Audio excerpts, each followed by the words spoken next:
Start. उपाध्यक्ष महोदय, इस नए 20 सूत्री कार्यक्रम में भी शिक्षा के ऊपर काफ़ी जोर दिया गया है। मुझे विश्वास है कि उसको कानून का जामा भी पहनाया जाएगा। कानून का जामा अगर पहना दिया जाए तो उससे एक लाभ यह होगा कि 18 वर्ष तक के बच्चों को पढ़ाना ही पड़ेगा। उससे दूसरा लाभ यह होगा कि जो बच्चे छोटी उम्र के हैं उनको काम करने के लिए उनके परिवार के लोग मजबूर नहीं करेंगे।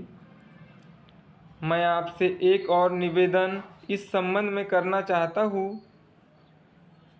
मेरा यह विश्वास है कि माननीय संसद सदस्य जब इसमें हिस्सा लेंगे तो ज़रूर उस पर प्रकाश डालेंगे। मैं निवेदन करना चाहता हूँ कि आज देश में अलग रहने की भावना बढ़ती चली जा रही है। आज स्थानीय दल केंद्रीय दलों से अधिक मजबूत होते चले जा रहे हैं। आज भाषा को लेकर विरोध है। भाषा कभी भी विरोध का विषय नहीं होना चाहिए।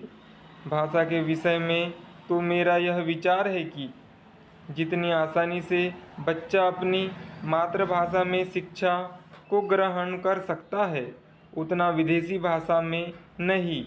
विदेशी भाषा चाहे कितनी लचीली क्यों न हो, चाहे कितनी विकसित क्यों न हो, उससे बच्चे का विकास नहीं हो सकता। बच्चे की बुद्धि का विकास जितना उसकी मातृभाषा में किया जा सकता है उतना विदेशी भाषा के आधार पर नहीं किया जा सकता है।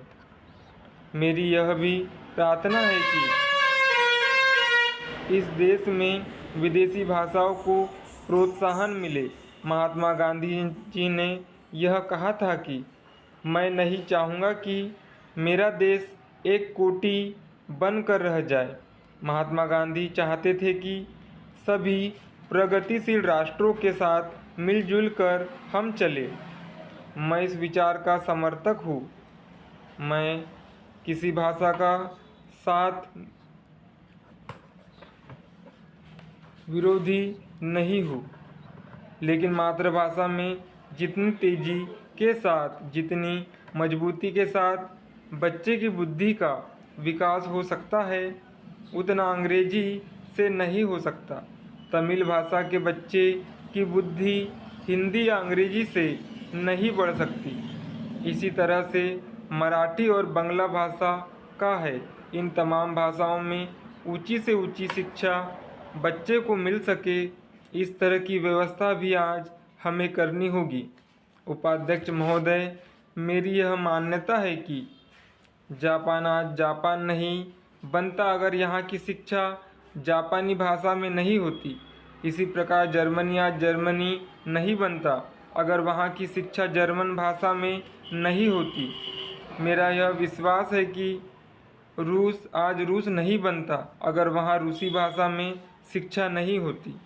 इसी तरह भारत में जब तक मातृभाषा न हो तब तक भारत विकसित नहीं हो सकता।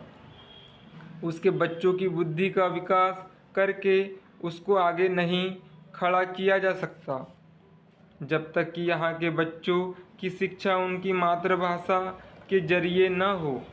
इसलिए जहाँ यह शिक्षा की प्रणाली 18 वर्ष के बच्चों को अनिवार्य हो, वहाँ यदि इसके लिए आवश्यकता पड़े तो संविधान में संशोधन करना चाहिए। स्टॉप।